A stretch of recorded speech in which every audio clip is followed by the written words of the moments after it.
കളിക്കളത്തിലെ പരിക്കുകളെ ഇനി പേടിക്കേണ്ട. എല്ലാവിധ സ്പോർട്സ് ഇഞ്ചുറികൾക്കുമുള്ള സമഗ്ര പരിഹാരം ഇവിടെയുണ്ട്. ABC orthopaedic hospital, near Kairali theatre, Calicut road, Manjeri. ജില്ലയുടെ ജനറൽ ആശുപത്രിയുടെ പ്രവർത്തനം അവസാനിപ്പിക്കാൻ അണിയറയിൽ നീക്കം. ഇതിന്റെ ഭാഗമായി ആശുപത്രിയിൽ ജോലി ചെയ്യുന്ന ഡോക്ടർമാരുടെയും പാരാമെഡിക്കൽ സ്റ്റാഫുകളുടെയും വിവരങ്ങൾ ആരാഞ്ഞ് ജില്ലാ മെഡിക്കൽ ഓഫീസർ റിപ്പോർട്ട് ആവശ്യപ്പെട്ടു. ജീവനക്കാരെ മഞ്ചേരിയിൽ നിന്നും മറ്റു സ്ഥാപനങ്ങളിലേക്ക് മാറ്റുന്നതിന്റെ ഭാഗമായാണ് വിവരശേഖരണം എന്നാണ് വിവരം. ജനറൽ ആശുപത്രിയിലെ 100-ലധികം ജീവനക്കാരെയാണ് ഉത്തരവ് ബാധിക്കുക.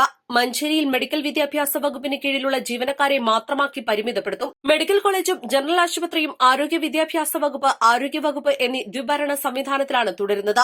ആരോഗ്യവകുപ്പിന് കീഴിലുള്ള ജീവനക്കാരെ മാറ്റുന്നതോടെ ജനറൽ ആശുപത്രി പൂർണ്ണമായും ഇല്ലാതാകും. ജനറൽ ആശുപത്രിയിലെ ഡോക്ടർമാരെയും മറ്റ് ജീവനക്കാരെയും ഉപയോഗപ്പെടുത്തിയാണ് മെഡിക്കൽ കോളേജ് പ്രവർത്തിക്കുന്നത്. ജനറൽ ആശുപത്രിയെ മെഡിക്കൽ കോളേജാക്കി ഉയർത്തിയെങ്കിലും സ്റ്റാഫ് പാറ്റേൺ പഴയപടി തന്നെയാണ്. തിരൂർ, പെരിന്തൽമണ്ണ ജില്ലാശുപത്രികളിൽ ത്വക്കുരോഗ വിഭാഗം, റെസ്പിറേറ്ററി മെഡിസിൻ വിഭാഗം നിലവിലുണ്ടോ, ഉണ്ടെങ്കിൽ തസ്തികകളുടെ എണ്ണം എത്ര എന്നീ വിവരങ്ങളും സ്ഥാപന മേധാവിമാരോട് ആവശ്യപ്പെട്ടിട്ടുണ്ട്. പൊന്നാനി സ്ത്രീകളുടെയും കുട്ടികളുടെയും ആശുപത്രി, അരീക്കോട്, കുറ്റിപ്പുറം, വണ്ടൂർ, തിരൂരങ്ങാടി താലൂക്ക് ആശുപത്രികൾ, പെരിന്തൽമണ്ണ, തിരൂർ ജില്ലാശുപത്രികൾ, മേലാറ്റൂർ, ഒമാനൂർ, കോട്ടയ്ക്കൽ, എടവണ്ണ, പള്ളിക്കൽ, ചുങ്കത്ര, കാളികാവ്, വളവന്നൂർ, തവനൂർ, തൃക്കണാപുരം എന്നിവിടങ്ങളിലെ തസ്തികകളുടെ എണ്ണവും കിടക്കുകളുടെ എണ്ണവും റിപ്പോർട്ടിൽ ഉൾപ്പെടുത്തണമെന്ന് ഉത്തരവിലുണ്ട്. Staff nurse, nursing assistant, pharmacist, store superintendent തുടങ്ങിയ തസ്തികകളുടെ വിവരങ്ങളാണ് ആവശ്യപ്പെട്ടത്.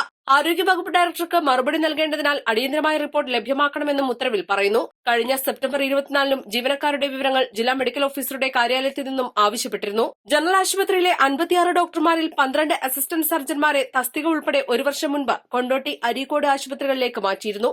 East live, Manjeri.